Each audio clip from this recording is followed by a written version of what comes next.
In this topic, we will discuss the setup for emergency coding. In order to maximize potential reimbursement from the Federal Highway Administration, or FHWA, or FEMA, the Federal Emergency Management Agency, it is important to track all storm-related costs through the department's financial management system.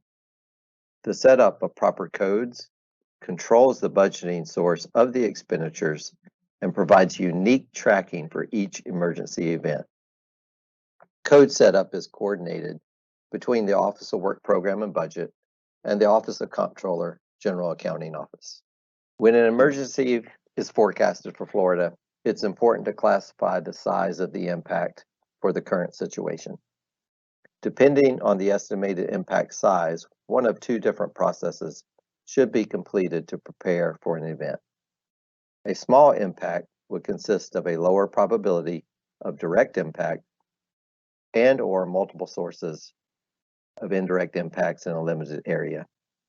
A larger impact would consist of higher probability of direct impacts and/or additional indirect impacts in a large area. For expected small impacts, districts will respond to an emergency event using existing district budget categories and organization codes. To accomplish this, the Office of Work Program and Budget will adopt the pre-programmed emergency projects using program number 26. The Office of Comptroller, General Accounting Office will create the FLAIR combinations to that program 26 using the regular org codes and category without using agency unique designations for the event. The program areas will then encumber emergency contracts using the new FLAIR combinations in the Contract Funds Management System, or the CFM system. The Office of Comptroller, Disbursement Operations Office, and District Financial Service Offices will pay the emergency contractor invoices using the new FLAIR combinations. For expected large impacts, the Office of Work Program and Budget will coordinate with the Governor's Office, Office of Policy and Budget, to obtain approval for the suspension of budget and to use emergency budget categories instead of your existing budget category.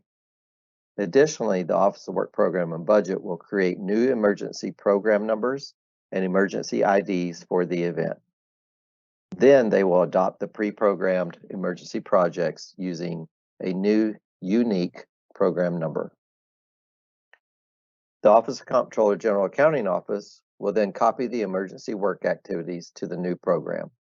They will also update the FLAIR title file with a new agency unique designation and create new FLAIR combinations with the emergency org code and category and agency unique. They will then update the FLAIR combinations on the emergency natural disaster SharePoint page. This setup is typically completed when approval has been received from the Governor's Office, Office of Policy and Budget, to use the emergency budget categories instead of existing district budget categories. This allows the districts to respond to events using emergency budget and emergency org codes. Program areas will then encumber emergency contracts using the emergency FLAIR combinations in the CFM system.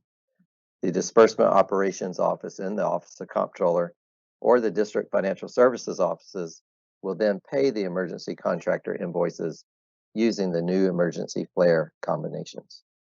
Additional information on programming emergency projects and code setup can be found in the department's work program instructions, Chapter 10. Emergency org codes and expansion options by event can also be located on the Office of Comptroller Emergency SharePoint site. Please reach out to Tommy Lemax, Tim Olson, or Jason Adang with any questions.